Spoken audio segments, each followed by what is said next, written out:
Center, and this is Life with Jason Clemmons, DC. We are live right here in the Rock Health and Wellness Center studios in Lubbock, Texas. That's right, we are live right here at the Rock Health and Wellness Center, where we've been seeing patients all day long. For you guys that are out there listening to us, we don't go to the station for this, and I really appreciate Victor and Bob and Ken and all the guys at the station for allowing us to do this here from our office. But we've got a studio set up right here in the office, and we actually bring this show to you live every night from 6 to 7. Every once in a while we'll record it like we did last week, but most of the 200 and something shows, and this is the last show of the 10th, 11th month. We got one more. We got one more month left, and we've done this for an entire year. So, and as long as Victor lets me keep going, we're gonna stay after it too. So I'm not planning on quitting, but you never know how it goes. Whatever he needs to do that's best for his radio station, that's the best thing he needs to do. So I'm all on board any of that. But as far as I know, we're going to stay after it, and we're going to stay after it on social media at our Facebook page, the Rock Health and Wellness Centers, on YouTube at Health from the Rock, and on Twitter at Dr. Jason Clemmons. So we're on all of those stations. So if you'd like to leave us a comment, there's something that you can send to us. If you want to make a comment to us, I appreciate that. I think it has something to do with the way that there's all kinds of algorithms and all that might be able to get this information out to someone that you love that might change their life. If you want to send us a text, it's 806-794-0400, and you can send us a text to our office phone. I'd be glad to answer it. Answer any questions that you got. I wanted just to remind everyone, it's been a while since I've reminded us about this, but we have a special relationship with Standard Process. So if you guys want to go to therock.standardprocess.com, if you're looking for Standard Process products and you would like to get them, you can go to therock.standardprocess.com, and we'd be glad to get you those. You can order them right there from the website, and they'll ship them right to your house. So if you live outside of Lubbock, or if you live outside of Texas, wherever, the Standard Process can get you the stuff that you need. I highly recommend that when you do that if you want to talk to me about it, or want to talk to the Standard Process rep, whatever, we just want to make sure that that's something that you do. But other than that, it's available for you. therock.standardprocess.com. So let's get into it tonight. We got a lot to cover, and I want to continue to cover some of the stuff that we had done last night. So we got into the whole safety pin. Let me see if I could do this right quick, because I got a text yesterday from MJ over in Roswell. Yeah, and I might be able to show that to you. For you guys that are watching the show,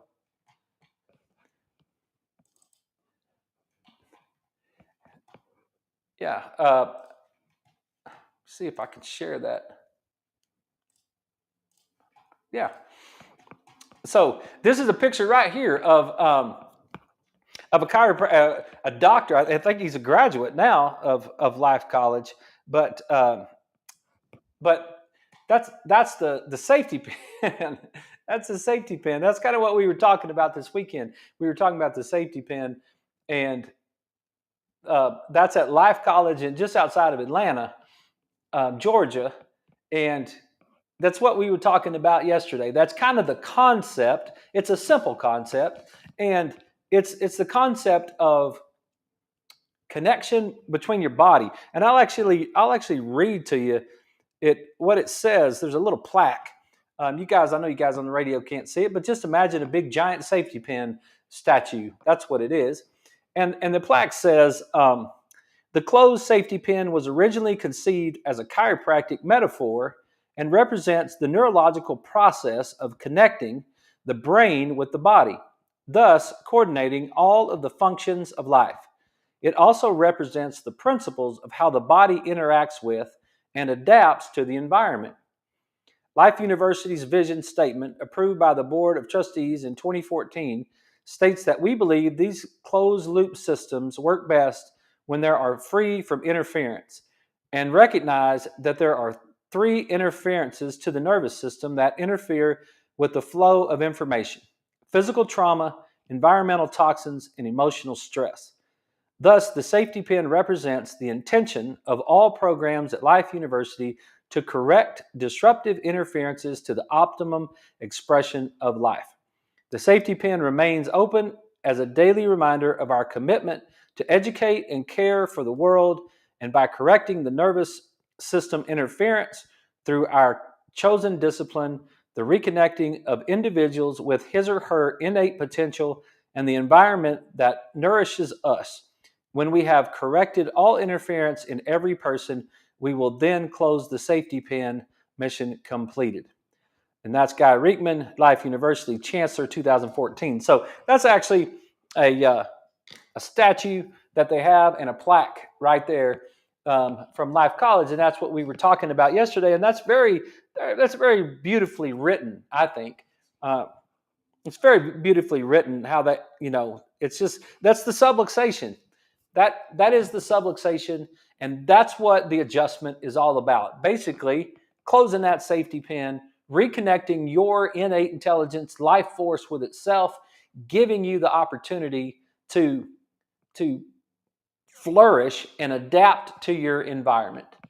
And if there's any way of saying chiropractic, that's basically how you would say it. You would say it that way. So let's get into it. Let's take the safety pin concept that we took last night, and let's see if we can go deeper into it, because I just think it's awesome stuff to talk about, because it's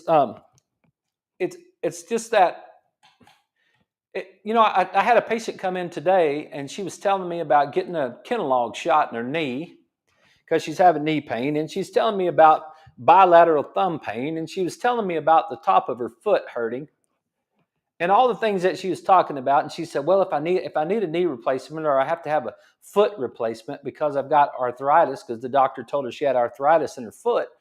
And she was talking about the different treatments. And she's like, the nurse told her, well, you'd be better off if you got your foot replaced first, did your foot surgery first, because you're going to have your knee in the little cart that that you, in order to walk, the whatever that thing is, looks like a little scooter, right? And I said to her, I just feel like I'm getting so disconnected to the public, because I had conversations today about alcohol, and how, if I go over to my parents' house, I'll have a couple of glasses of wine. If I'm on vacation, I had 2 or 3 people say, well, I was doing pretty good till I went on vacation. And then when I went on vacation, my diet went crazy, and I couldn't eat well on the boat and all that sort of thing. I had conversations about asthma and pulmonary problems today, and high cholesterol. I had a conversation about high cholesterol. I had a conversation with a patient.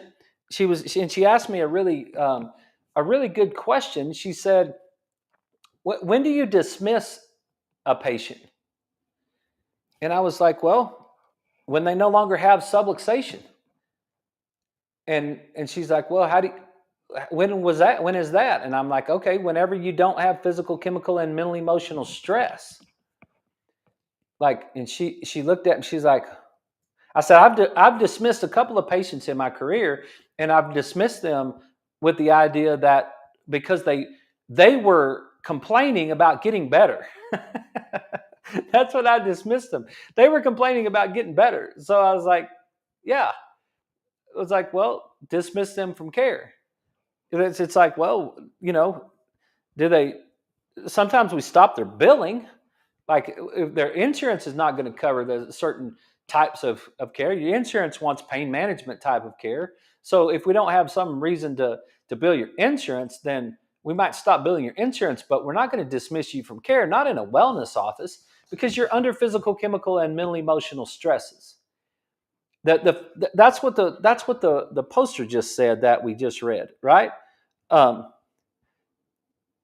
we recognize that there are three interferences to the nervous system that interrupt the flow of information: physical trauma, environmental toxins, and emotional stress. Physical, chemical, and mental emotional. Toxins, trauma, and autosuggestion. It's been the same story since 1895. It's been the same story since 1895. We don't come up with a new drug every year to solve an old problem. We don't come up with it's not a new slogan. It's not a new, now we got all kinds of commercials that run rampant on TV. You can't watch a show without having commercials about some drug that you're going to take. That's this new drug that fixes your problem, right? Not in wellness. Wellness is the same wellness as it was in 1960, and it's the same wellness that it was in 1930, and it's the same wellness that it was in 1895. It's you have an innate intelligence, and that innate intelligence is flowing through your body, through your nervous system, and it's flowing through your body in using all of the matter in your body. But we just like to look at the nervous system and see how the nervous system is flowing, right? So let's remember that and let's draw some, instead of drawing the safety pin tonight, let's just draw the brain. Let's draw the cerebellum, that little part that's balance. And I want to get back more into that tonight. Let's draw the vertebra. Let's draw the sacrum. Let's draw the right side and the left side. And let's talk about this innate intelligence flowing, and how does it flow, and how does it flow, up and down, and what are the pathways, and what causes it to malfunction, right? Because this is what we're working with. And why, as a chiropractor, do I care anything about the spine? Well, the reason I care about the spine is because the spine is covering the spinal cord. Your vertebrae are covering your spinal cord. And that spinal cord is going to, with your nervous system, it's going to every single part of your body from top to bottom. And we all know this. That's not, my legs aren't drawn there, but we all know this because you can't touch any part of your body that you can't feel, right? And if you could touch any part of your body, any single spot on your body that you can't feel, that's not proper. Like I got one of my guys that's got 6 screws in his back. He's got some spots in his back he can't feel. That's not good. That's not good information right there. We got to be able to transmit that information. So the reason that we start with your spine and look at your spine first is because we're trying to see, is there some sort of like interference directly related to the vertebrae and the disc that might be putting pressure on the nerves. And you say, well, Jason, what does that mean? And so it's like, well, let me show you some pictures of it. And if you guys on the radio, Ken does a great job of sharing information on the Facebook page at Walk by Faith. So if you guys want to go to the Facebook page and Walk by Faith, you can later on go back and look at some of these things that we're sharing with you. But this is the corticospinal tract. So this is that pathway that we were talking about from the motor cortex last night, that we were talking about that runs the muscle. So remember last night we were talking about holding your arm out and how your deltoid muscle gets all tight. You can feel it right there. And you're trying to hold your arm, and then you're going to touch your nose, and you've got this coordination that's going on. And I'm going to show you your cerebellum here in just a second again. But this track is starting up here in your brain. And it's going to send information. It's going to send information from your brain.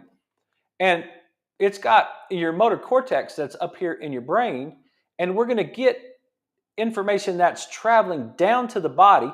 And when you see these kind of slices, if you ever look at this type of picture, then it's doing like, here's the midbrain, here's the pons, here's the medulla. That's like your whole brain stem. And then it gets into your spinal cord. You can see how it's traveling through, and it's traveling through what we call tracks, right? These nerves are traveling through your brain stem. They're getting down here into the medulla, and all of a sudden they're crossing over to the other side. And then they're coming down here, and then now we've got an exit into what we would call a nerve root. And these tracks are upper motor neurons and lower motor neurons. And what that means is there's a nerve that goes from the brain down through the spinal cord, and then at somewhere along the way, it's going to actually synapse. It's going to make a connection. You can kind of see it down here at the very bottom right here. You have what's called like an interneuron, and then you're going to see a connection where it goes down and it connects outside the motor end plate, and then you're going to get a lower motor neuron that's actually going to go to the muscle. So when a doctor's diagnosing you between a problem, do you have a lower motor neuron problem or an upper motor neuron problem? And that's a little bit more technical than what I was trying to get into tonight. But what I wanted you to see was down here at the bottom, and there's the nerve root. And that's where you guys really start to understand this problem, because you start getting nerve root involvement, and now you're going to start feeling it, because now it's going to run down your leg, or you're going to feel it come across the front of your thigh. That's why you're going to feel it like tingling in your hand. You got that numbness and tingling that's going on in your hand. Like, what is going on with that? One of my ladies yesterday was talking about when she goes for a walk. After about 30 minutes of walking, all of a sudden she could feel it right back here in her arm, and then she could feel it all the way down to her hand. And so after that 30 minutes of walking, she's gotten her neck in a position, probably because she's looking down that whole time. She got that neck in that position where she's putting pressure on that disc and in the muscles that are around the spine and the ligaments and all the soft tissue, and it gets a little compressed on that nerve, and then that nerve starts to run down the arm. So these are tracks, right? These are tracks that are running from the brain down to the body. And we've got not this particular track, but we have tracks that are very similar to this track that are running from the body back up into the brain. And those would be considered sensory input. That's the part that you can feel, but you cannot feel this particular pathway. There's not nerve fibers that are running from the motor cortex downward, right? So feeling I feel fine, doc. Well, okay, that's good. I don't by any means mean to imply that feeling fine is bad. Like that's good. That's good news that you feel fine. I mean, why would anybody fuss about you feeling fine, right? But it's not the whole picture. Feeling fine is not the whole picture. Feeling fine is just part of the picture. Like the cholesterol conversation I had today with the guy. I mean, the cholesterol is really high, right? But that's not really the reason that, like, it's the lung problem that he's dealing with. He's dealing with the lung problem, but then his cholesterol is high. And it's like, but he wasn't complaining about cholesterol. He couldn't feel. You can't feel your cholesterol. You can't feel if your cholesterol is high or your cholesterol is low, right? You're not feeling that. If your cholesterol is like, if your triglycerides are, I think the last time I checked my triglycerides, they were 36, right? If your triglycerides are 36, or if your triglycerides are 200, can you feel the difference between those two? Absolutely not. You can't feel it at all. But if you were to go to the doctor and your cholesterol was, and your triglycerides were 200 and your total cholesterol was 300, something like that, your doctor might be concerned that about your health based on what your doctor knows about your health, right?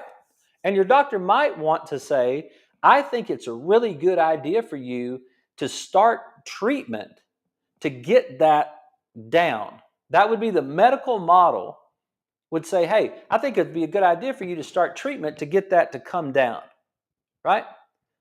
Well, in chiropractic, we do exactly the same thing. We analyze a person and we look for all kinds of different indicators to determine whether or not you're functioning well. We try to look for as many as we can. We look for vitality, and I know that's kind of it's really an interesting uh, thing to say, but I look at you when you come in, and I just look at you. I just look at your skin. I look at your eyes. I look at your spirit, and not in some weird way. Just what do you look like? Do you look like a healthy human being, or do you not look like a healthy human being? I looked in the eyes of one of my patients this week, and her eyes are darker yellow. Her eyes are yellow than they have been. I didn't like that look. I said, "How are your kidneys? What's going on? How's your liver? How's your kidneys? How are you doing?" I wanted to know some of that. And she's like, "Well, how am I supposed to know that answer? Like, how do you know that answer, right? Um, how do you know if your kidneys are functioning well or they're not?" There's well, you might could know if you're having trouble with urination, if you're peeing a lot, if you're up all night and there's some issues going on with that might be one way that you know. But there's some ways that you just wouldn't know. Then that's why you might want to go see your medical doctor, and you might want to run some blood work, and might want to do some tests and urinalysis and all the things that would go along with your kidneys to see if your kidneys were functioning properly, right? Even though you had no symptoms whatsoever. It's not really that sound in a wellness world to base your care on your symptoms only. Obviously, if you have symptoms, then your body's not functioning properly, but that's not the whole thing, right? You've got those. I'm just really trying to share that information with you, that you've got input, you've got sensory input from the body into the brain, and you've got motor output from the brain to the body, and only half of that basically is what you feel. Okay, so there's this input and output system. Now, we know from a big picture standpoint, big picture only. See if I can get. I don't know what.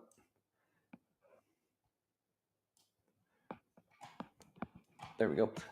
From a big picture standpoint, it's the up and to the right, over to the left part, right? Here's the right, here's the left. Just from a big picture standpoint, that's what I'm talking about.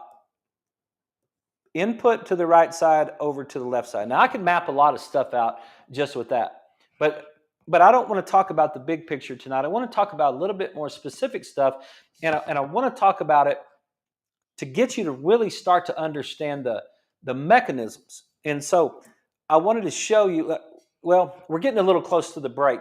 Let's just kind of expand on this before we get to the break. And then when we come back to the break, I want to pull the eyes back into this, and I want to pull the cerebellum back into this conversation so that we get a little deeper into that from last night. Because we have spent so much time on this show talking about the big global picture of that up and the right, over to the left. Remember the conversation.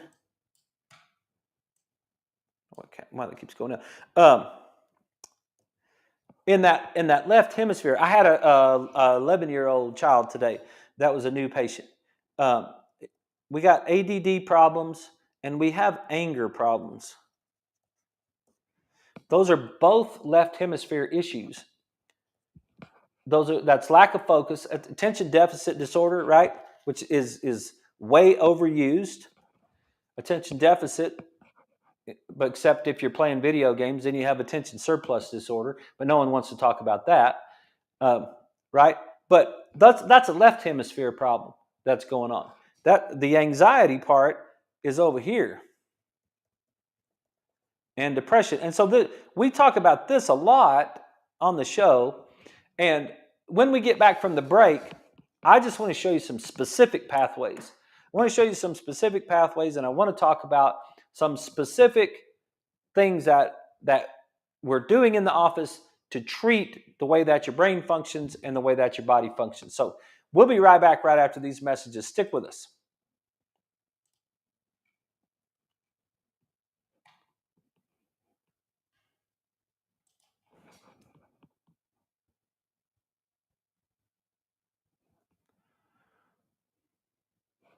All right, hang on one second. I got a text and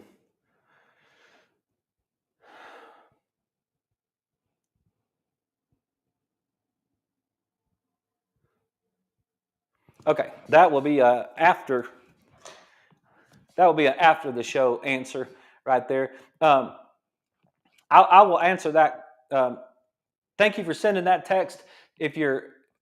If you'll stick around till after the show, as soon as I get finished, because that's a little bit more in depth than that I can just get with while I'm live here tonight. But as soon as I get finished, I'll answer that text for you, and I'll get with you. Then we can break down that conversation. So thank you for sending that. So, but these conversations, multiple conversations, over and over today,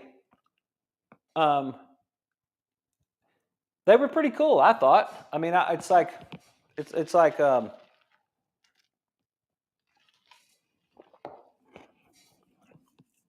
chiropractic. There's so many things that chiropractic covers, and if you're new to the show and you're new to the office, I share this information with you while we're taking a little break. If you're new to the show and you've never watched this before, we are live. We're doing a live radio show at the same time we're doing our social media show. And so we're on a break right now, and then we'll come back and we'll do a second segment. We try to share this information with you. You can go all the way back to September, and we do all kinds of different shows. We usually do, as a matter of fact, we usually do a book review show. We did one last week, a book review show, Change Your Brain, Change Your Life, by Dr. Daniel Amen. You can go back last Wednesday and watch that show. I forgot we were supposed to do a book review show tonight. Well, maybe tomorrow night we'll do one, or maybe again next Wednesday. But there's a lot of information that you could get from the show that'll help you understand what we're doing in the office. So last night we talked about the eyes. I'm about to bring the eyes back into the conversation tonight. And we talked about balance. You could go back over the last several weeks, and we've had lots of good conversations about the stuff that we do in the office, so that you get a little bit better feeling about what we're trying to do with you and trying to help you with your health. Let me get us back on the radio.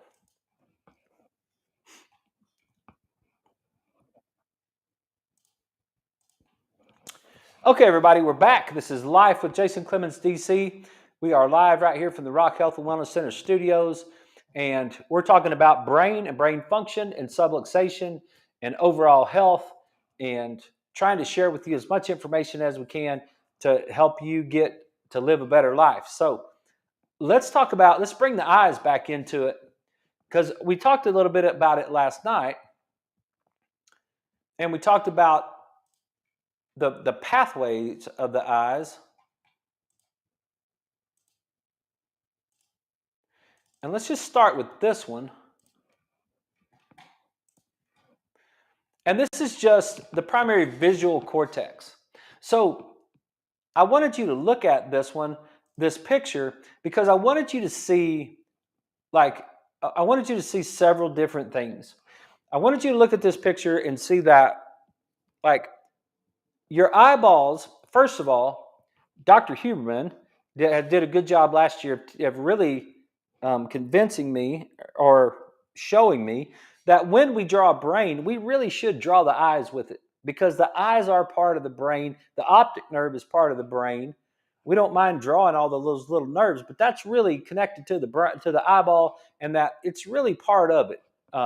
So that is your sensory information, and I don't know the number. It's a large number, 90%, or I don't know, it's 70%. Some large piece of information that is sensory that's coming into your brain. So this is a picture of the brain from bottom up.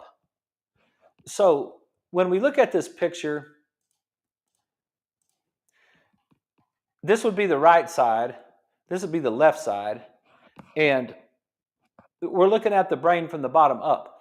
And what it's showing us is it's showing us the eyeball. It's showing us the optic disc at the back of the eyeball, but it's showing us this optic nerve, and it's showing us how it is split between in the colors here, blue and red, meaning the right side and the left side of the body.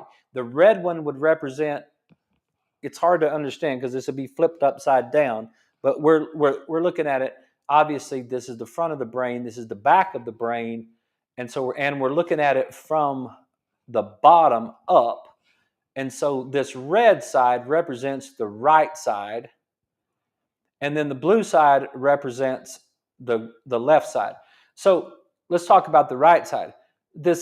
You're getting fibers from the optic nerve that are coming into the brain, and you're getting information from the right eye that goes to the right side of the brain, and you're getting information from the right eye that goes to the left side of the brain. And the same thing's going on with the left.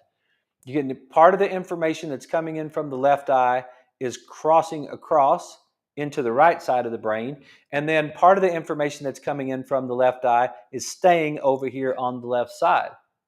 But do you get the idea that when you see something with your eyeball, you're not actually registering it in the eyeball? You're registering it in the back of your brain, in your occipital lobe, where your primary visual cortex is. Meaning the brain itself is in the back of your head. The eyes are in the I didn't mean to do that. You have eyes in the back of your head. Yes, I know. It's like, what do you mean you have eyes in the back of your head? That's really funny. Yeah, right? That was my own little joke for myself. That's what MJ said last over the weekend. He said, hey, sometimes I get a kick out of you just start laughing at yourself. And I'm like, I know, because it's just like and sometimes, Larry the Cable Guy said, he said, like, I'm hearing a lot of this for the first time myself. And that's the way I feel sometimes about this show. It's like, this is the first time I've said it like that. But it's kind of funny how it works out. And you got to have a little bit of humor in your life. You can't be serious about it all the time. So, and I'm pretty serious most of the time. I get accused of not having fun, but I think I have lots of fun. That was funny. You process vision in the back of your head. The information travels to the back of your head from your eyeball. You're not processing it in your eyeball. You're processing it in the back of your head. If you can get that concept, if you could get the concept that the sensory organ brings the information to the brain in a certain way, and there's crossover, and it's like 1.2 million fibers in that optic nerve. There's 1.2 million fibers in your optic nerve. I mean, if that doesn't blow you away, then you're not paying attention. That's crazy information, right? That 1.2 million fibers. How many fibers are in this shirt? How many pieces of thread does it take to build a shirt? Well, think about that first. I don't know what the answer to that question is, but man, there's a lot of fibers right there. And so your eyeball is bringing in that information, and it's bringing it into your visual cortex in the back of your brain. But now I want you to see where that, I want you to see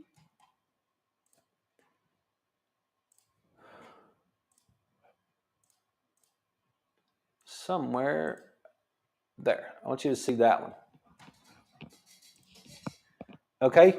Now I want you to see what happens in the cerebellum, because and I didn't get a very good picture of visual pathway necessarily that's going right directly to that. But I wanted just to I wanted to show you the connection between the cerebellum and the motor cortex, because your visual system is not just sending information to the occipital lobe.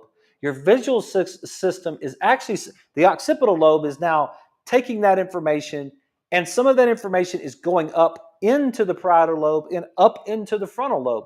Like the whole, that visual system is coming in, because I've got it. It's not just what I see, it's what does it mean? Like what does this stuff mean? Well, that's not where we get the meaning from. We get the meaning from the frontal lobe. Is it friend or foe? When I see you, are you a good guy or are you a bad guy? Or what am I supposed to do with the information that I see? That's why it's got to get up here. It's got to come around to your frontal lobe. So you're getting information that's coming into your brain, traveling all over your brain, up into your frontal lobe, but it's also going to your cerebellum.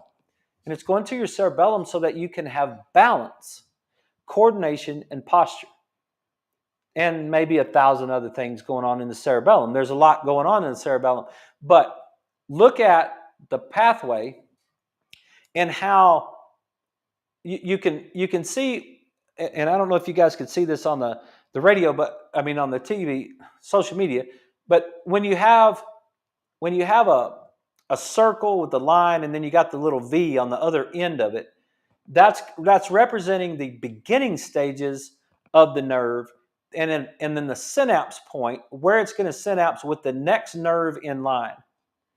And what I wanted to show you right here is I wanted to show you how the cerebellum, this Purkinje cell in the cerebellum, actually fires into, and you can see it's got the dentate nucleus on the other side there, and so it fires into that nucleus.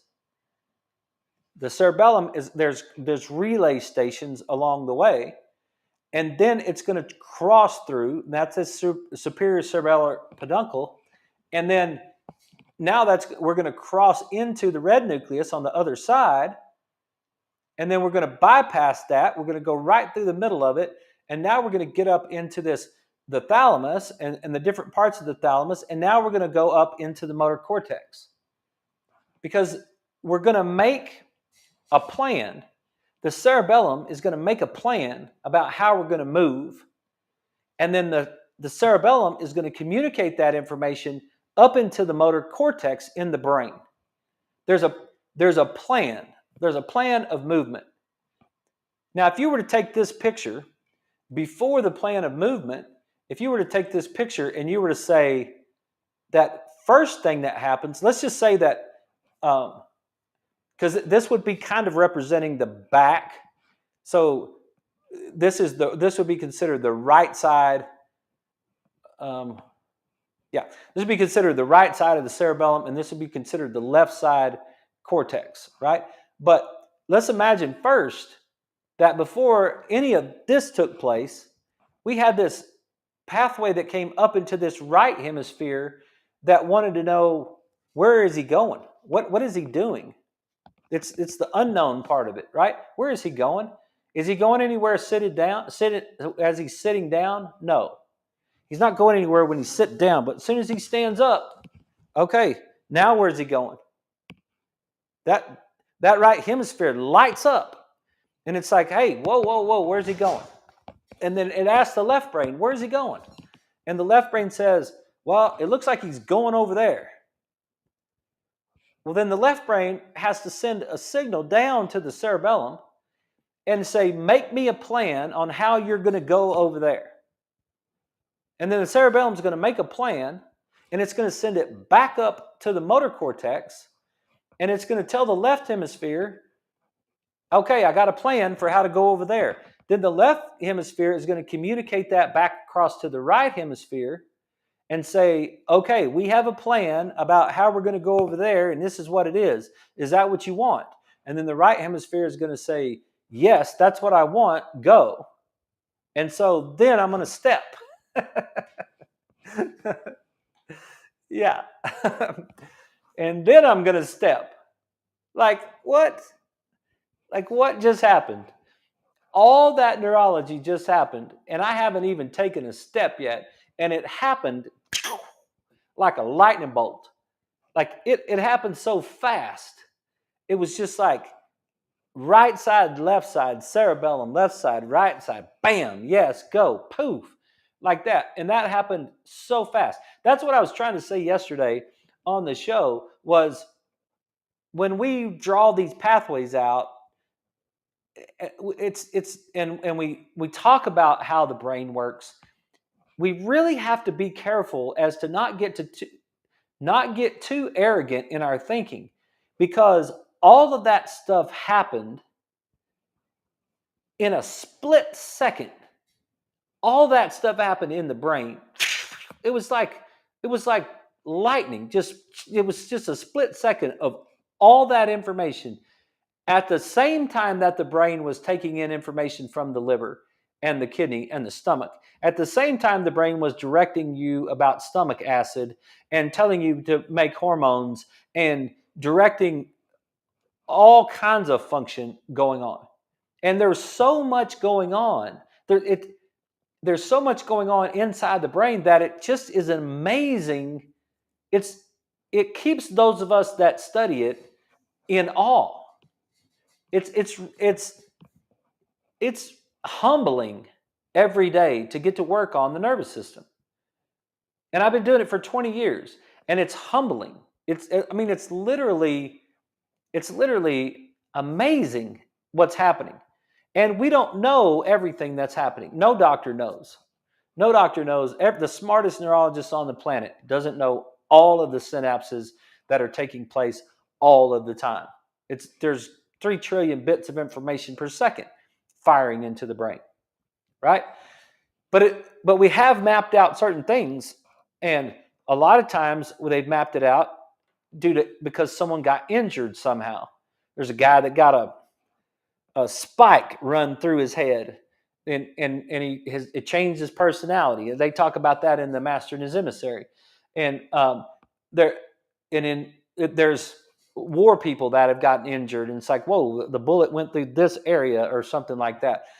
That's how we've come to understand the function. What I'm trying to share with you tonight is simply the function that goes that your visual system is firing into your brain, all over your brain, and that visual system is also firing into your cerebellum, and your cerebellum is firing into your brain, and then your brain is firing down into your body, and all that has to do with whether or not your knee hurts or your knee doesn't hurt. We got a Kenalog shot in the knee, and she was like, well, what am I supposed to do?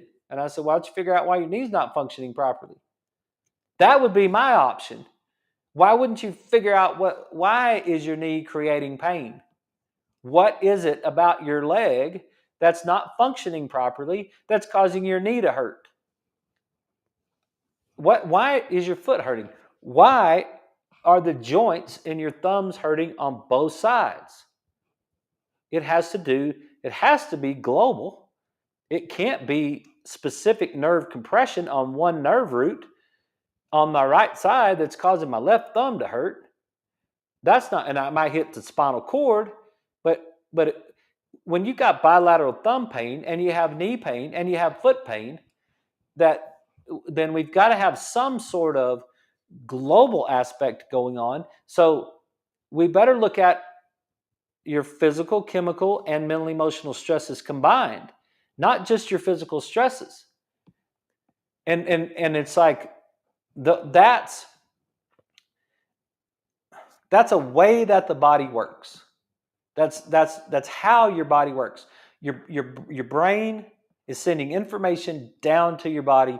Your body's sending information back up to your brain, and we're trying to detect and correct the interference between that. That's the safety pin model right there. That's where we get the safety pin idea, and that's where we want to find, and we can take your symptom, and we can take all of your symptoms together. We can take the way that your eyeballs look and how your eyeballs are moving. We can take the way that your posture is. Is your head tilted? What does your cervical curve look like? What is going on with the way that your spine is moving? Does your spine bent towards one side or bent towards the other side?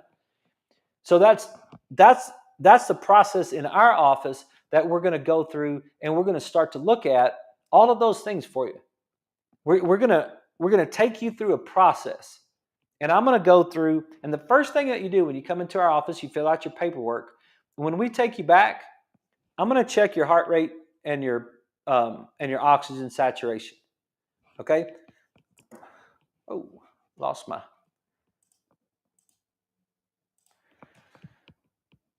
I lost my screen there for a second. Seemed like that happened to us last week. I'm gonna take your heart rate and your oxygen saturation and see what's going on right there. Okay. Now, several weeks ago, I had a person that they came in, they sat down, their heart rate was 65 beats a minute when they were sitting down. And then I asked them to stand up, but I left the pulse ox on their finger. And their heart rate, when they stood up, it went to 113 beats per minute. So that is 48. That is positive 48 beats per minute when they stood up. Anything over 30 beats per minute would be considered, it would be considered what they call now this little acronym POTS, Positional Orthostatic Tachycardia Syndrome. So when you sit down and you stand up, then now your heart rate should not jump 48 beats. This person had no idea this was going on with them, but it jumped 40. She was sitting there, she was fine, and then all of a sudden she stood up, and then it went 48. It went 48 beats up. Okay, that is a test of autonomic nervous system function. Like that is not proper. That is about blood flow leaving the brain, the body increasing the heart rate to push the blood flow back up. It has to do with all the way down into the lower extremity, and then how the blood's circulating back to the heart, and stroke volume, and all that sort of thing that's going on to the heart. Like there's a whole loop of things that's happening, and it's autonomic nervous system related. That's the very first thing that we're going to do that's going to start your test in our office. Is we're going to start with that. The second thing that we're going to do is we're going to do a grip strength test.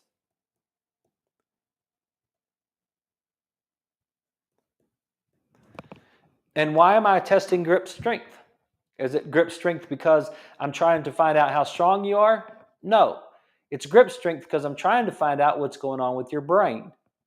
And we've looked at the homunculus. Remember, we looked at the homunculus, the hands. What's going on with the hand? What is happening? Is your brain capable of making? Is your brain capable of squeezing? Can you do that? There's a little bit of muscle contraction that's going on, but really what I'm trying to test for is the brain. So the very first two things that we do in the office is we're trying to see what your nervous system is doing, what your brain is doing, and what your nervous system is doing. Then we get into our x-rays. And the first x-ray I take is a lateral cervical neutral. I'm taking that x-ray of your cervical curve. Why? Because it has so much to do with the way that your brain is functioning, right? Now we're starting to say, okay, we've got one test about brain, we got two tests about brain. Now we're going to get into the third test about brain. We're going to take whatever X-rays we need to take and analyze your nervous system. Then after we do that, we're going to do our neurological test. And our neurological tests are going to start to give me information about the cerebellum and about the cortex and about the right side and about the left side. Then after that, we're going to take posture pictures. I'm going to look at your posture. I'm going to look at your head tilt. I'm going to look at your internal rotation of your hands, the external rotation of your feet. We're going to look at your posture pictures. Then after we take your posture pictures, we're going to take you across the hall and we're going to do the right eye. And then the right eye test is going to give us more neurological information. And then after we do the right eye test, we're going to do the Reflex Pro. Pupillary light reflex, autonomic nervous system, brain. Then after we do that, then we're going to sit down with you. And now, for the first time since you've come in the office, I'm actually going to ask you, how may I help you? That's when we get into the history. And my lady today, she told me, she's like, I've been to several different chiropractors. I have not been to someone like you before. She's like, do all of you guys learn the same thing? And I'm like, yes, we all learn the same thing. And we all do this part a little bit differently, but some guys want to work harder than other guys do. Some guys actually try harder than other guys do. Most of the guys I hang out with try really hard. They don't do exactly all the same stuff that I do here, but they try really hard. And they'll come up with some sort of thing. But what we do in the process of your visit is we're trying to find out how your nervous system is working before we do the history. Because I don't want you to come in and say, Doc, my shoulder hurts right here. And then it brings my attention to your shoulder, and then I miss you as a full person. I don't want to do that. I want to see you. I want to see you as a full person. What's going on with your entire nervous system? And then after I see you as a full person, then you tell me what you perceive is wrong with you. Then you tell me about the 50% of the nervous system that you can actually interpret that you think is wrong with you. And it'll almost always map back into something, into the picture that we've got from our exam. It'll map back into that whole thing. That's what we're trying to do in your first day to establish which way we're going to move your eyes, which way we're going to put the vibration, which side are we going to put the vibration, which side of your neck am I going to adjust, the right side or the left side of the neck. It's not just happenstance. It's not just random thought. It's not just, I don't know, today I'll adjust the left and tomorrow I'll adjust the right. That's not how it works. We're specifically trying to find out what is the best pattern that you can get adjusted on. And then that just takes a little bit of time to do that. So, hey, we've run out of time for tonight. I appreciate you guys. I know some of this is monotonous, but I appreciate you listening to the show. We'll be back tomorrow night at 6. We might lighten it up a little bit, have a little bit more fun, or we might just take this a little bit further down the road. So you guys have a great night, and I'll see you tomorrow. Thank you for watching the show.